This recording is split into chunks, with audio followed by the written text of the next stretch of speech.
Well, what's up, ladies and gentlemen? So today we are going to be covering auspicious times in Vedic astrology, or you can call it auspicious times in Vedic astrology. You can call muhurat in Vedic astrology, which simply means is that when is the right time to do something, and how can you see this in Vedic astrology with some of the easiest methods. Okay. And before I do this, I gotta let you know that as much as I teach and follow astrology, yes, it's in my blood. Blood meaning I just spoke to my uncle, who's an astrologer himself. He just called me a couple of days ago, to wish me birthday and all that. He always does that every year.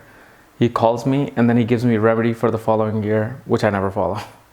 Because I know about remedies and how much they work, so I never do that. He's an old school astrologer. He does those old school stuff. So, but he was just, calling me and telling me about how strange people were talking to him about my channel, and he's like, "Oh, that's my nephew." And then once he watched some of my videos, especially my marriage video, he was so impressed. He was emotional. He said, "You have totally surpassed my own knowledge of Vedic astrology." And so we were just talking about this, and then he's like, "You know what? You are totally like your grandfather." I'm like, "What's grandfather?" Like your Baba, your grandfather from the dad side. And he's like, "Why?" I'm like, "Why?" And he's like, "Well, he was a huge follower of Vedic astrology. He actually studied Vedic astrology. He actually, I think, told my father as well that, your son might be a scholar in astrology. Because the way your Mercury is in the 5th house, your son will probably become this, and this." And I'm just like shocked. I'm like, all this time that I've been on this planet, the only thing that I knew was my uncle and my mom's uncle were the astrologers. I had no idea, I don't know why it wasn't mentioned to me, that my own grandfather from that side was following astrology. So it's like, it's in my blood. So knowing these factors, I personally never follow these things. I never follow time to do this muhurat, time to do this, when should I open my business, when should I do the marriage. No, I don't do that, because I believe in the source energy. As you know, my main remedy is the source energy. When source energy is with you, when it's connected to you and you're connected to it, I don't care, you can start something in night, something in morning, something in Rahu Kal or not, doesn't matter. And especially somebody who practices astrology, to advise other people, there's a saying that an astrologer can never predict for himself, and neither can astrologer solve his own problems.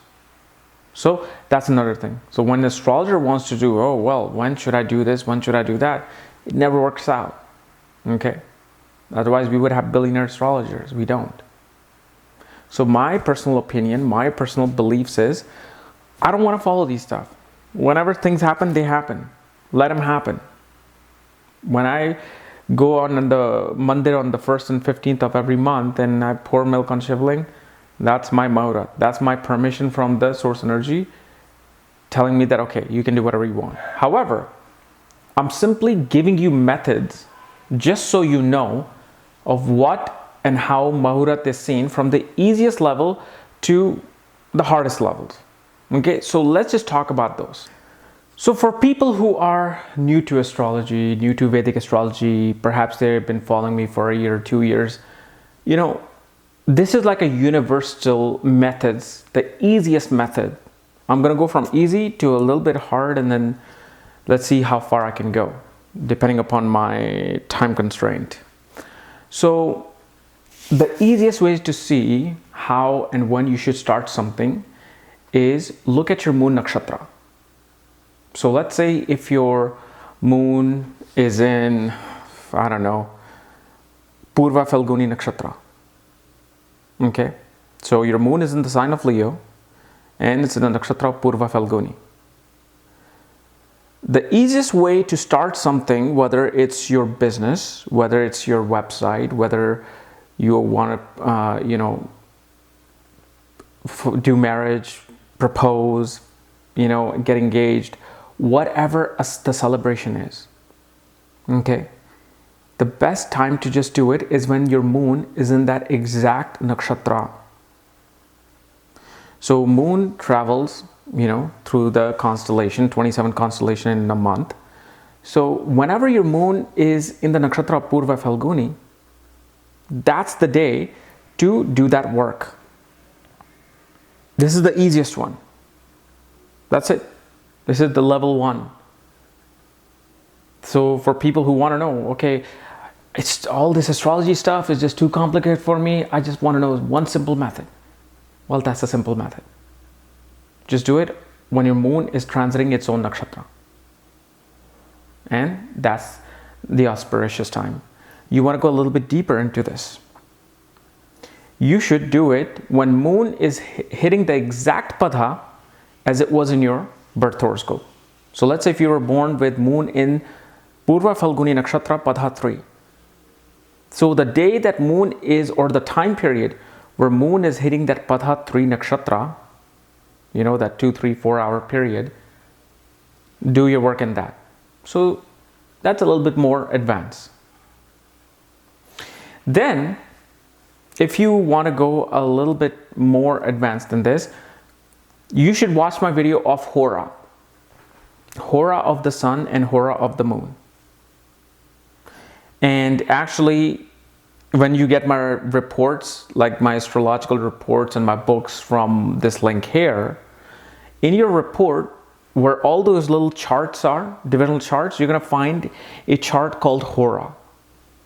It'll tell you either you're going to be born as a Cancer ascendant or Leo ascendant in that Hora chart. So knowing this concept of Hora becomes a little bit more important. But before we get into the Hora, I actually should have gone to the 3rd level first. This is actually the 4th level I started talking about. My brain's just going crazy right now because I have to go somewhere. But anyway, the other thing that you can do besides looking at your moon's nakshatra and padhas is to see when you were born. Were you born early in the morning? Were you born at noon? Were you born at twilight? Were you born at late at night? So let's say if you were born around midnight. The best time to start something is the time that you were born. So if you were born around between 10 to 12 in midnight, or 10 p.m. to 1 p.m., then just do something in that time period. And especially when someone is born at night, it's better for them to do things at night because they were born during the Hora of the moon, because moon is up. If you're born at noon, do things around that noon time. Everything that you start, do it in the daytime. So that's another way to start something auspicious. Now we get into the Hora part. This is the other level, the other method. So as you know, in my video of Sun and Moon Hora, what is Hora of the moon and Hora of the sun, and you'll find this chart in your Vedic Astrology where you have a bunch of planets in either Cancer or Leo sign. The way this concept works is that each hour is ruled by a certain planet. Okay? So let's say if you want to do something on Sunday. That means when sun rises at 6 p.m. or 6 a.m., 6 p.m., what planet am I on? 6 a.m., that first hour is ruled by the sun. Just look on Google, sunrise time in your city, and you will see sun is rising from this time. So that first hour, so it rises at 6:30, from 6:30 to 7:30 is the Hora of the sun. Then the next hour will be Hora of the moon. Third hour will be Hora of the Mercury. Fourth hour will be Hora of Venus. Fifth hour will be Hora of Mars. Sixth hour will be Hora of Jupiter. Seventh hour will be Hora of Saturn. And then the cycle starts again. After Saturn, then hora of the sun, hora of the moon, hora of the Mercury. We don't count Rahu and Ketu. So this 7-hour chronological order will keep repeating itself. So first 7 hours, then second 7-hour set, then third 7-hour set. So now, you know which hour certain planet is starting, okay? And let's say if you want to propose to your girlfriend or boyfriend. I don't know if a girlfriend will propose, but let's say you want to propose to a girlfriend. Look at your ascendant and see who rules your 7th house. So let's say if Mercury rules your 7th house, you're a Sagittarius ascendant, Mercury rules the 7th house. That means the hora of Mercury would be the time period to do anything related to business, business partnership, and marriage and relationships. That means if you want to go early in the morning to do something regarding relationship matters, business matters, partnership matters, do it at the 3rd hour of the sunrise, which is the hora of Mercury. You want to apply for school. You want to make sure that, okay, I'm going for this, IAS officer program and I want to apply for that. Look at the 5th house. See who rules your 5th house. So if, let's say, Mars is ruling your 5th house, you're a Sagittarius ascendant, that means the 5th hour of the day, starting from sunrise, is going to be ruled by Mars. So in that first set of the first 7 hours, the 5th hour will be Mars. Then the second set, the 5th hour will be Mars. Third set, 5th hour will be Mars. Mars would be the time period for you to do something regarding education, regarding your children, regarding your speculative business. Let's say somebody wants to talk to their boss regarding a raise. I want to get a raise today. What is the best time to talk to him? So let's say you're a Sagittarius ascendant. That means Mercury rules your 10th house with the sign of Virgo. That means on the first 3 hours of the sunrise and the 3rd hour of each 7-hour set is that 1 hour time period where you should go and talk to your bosses regarding your raise, regarding your promotion, your status in the company. You want to do a spiritual ceremony, religious ceremony. For a religious ceremony, pick the 9th hour. The 9th house. So 9th house is ruled by Sun for Sagittarius ascendant. This is just an example. So use the very first hour of the sunrise or the first hour of the second set of the 7-hour sets, because each of that first hour will be ruled by Sun. So if you want to do some havan, you want to do some spiritual ceremony, well, pick that hour of the Sun. Same thing with anything that you do, family affairs, affairs of network circles, friends. You want to buy a home, you want to see what is the right time to apply for a home. Apply it on the 4th hour or planet that is ruling your 4th house. In this case, it'll be Jupiter for Sagittarius ascendant. So that means the 6th hour from the time of the sunrise would be the best time to apply for a home. Or the 5th hour, the 6th hour, not the 5th. The 6th hour from the time of the sunrise would be that hora of Jupiter, because Jupiter rules your 4th house. So each 6th hour of that 7-hour set is a time where you can apply for a home. Let's say if you want to publish a book. Let's say you want to publish an article online. What house would you use? Again, use the 9th house. 9th house is a house of publishing. So if you're going to publish something, use that Sun period because you're Sagittarius ascendant. If you want to announce something, if you want to market something, or you want to start writing your favorite book, use the 3rd house, because 3rd house is a house of writing. Directly opposite is where people see your writing. This is why it's publishing. You want to go to the bank to get a loan, you want to do something related to your, borrowing money, go with the 6th house. If you want to go borrowing money from somebody who is your family or personal loan, go with the 8th house. If you want to directly deal with what your, how your money situation is, what's happening in your bank, solving some issues of the bank, go with the 2nd house. And there are many, many more situations. It's not just 8th house represents this, this, and this. 8th house can represent 50 different things. 6th house can represent 60 different things. You want to find the right time to start exercising. So the body is healthy, the body is really good. Well, what is your ascendant? For example, Sagittarius ascendant, use the 6th hour, which is the hora of Jupiter, to exercise. Jupiter will make your body far more energetic towards making itself healthier. This is how you approach these methods of muhurat.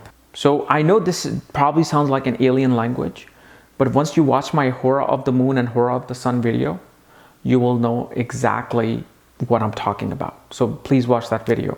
It's on YouTube. Just say hora chart in Vedic astrology or hora of the sun in my channel, and you will find that. Now, as far as the hora of the moon and hora of the sun is concerned, and once you watch my video, you will learn whether your ascendant is in the hora of the moon or hora of the sun. Like first certain degrees or the first 15 degrees of certain ascendant is ruled by the sun. Then the second 15 degrees is ruled by the moon. And depending upon the ascendant, moon might rule the first 15 degrees or sun might rule the second 15 degrees and vice versa. So if you're born in the hora of the moon, it's better to do things at night. So when you're looking at your moon nakshatra, you're waiting for the moon to come to the same nakshatra as your birth nakshatra in the same pada. It's better to do those things when it arrives in that same spot at night. So if it's going to be in the nakshatra Purva Falguni at night, do it at night. And it's even better if it's happening in the same pada during the evening time. If you're born in hora of the sun, it's better to do things before sunset, when the sun is out and bright. So you choose the moon in the same nakshatra and pada possibly, but in the daytime. So this is why hora of the sun and moon is important to see. So the final step that you can do to do something auspicious is basically combine all the things that I told you, including the transits that are happening currently in the sky. And looking at your Mahadasha, Antradasha. Because here's the thing, and this is why this last step that I'm talking about is really the most confusing.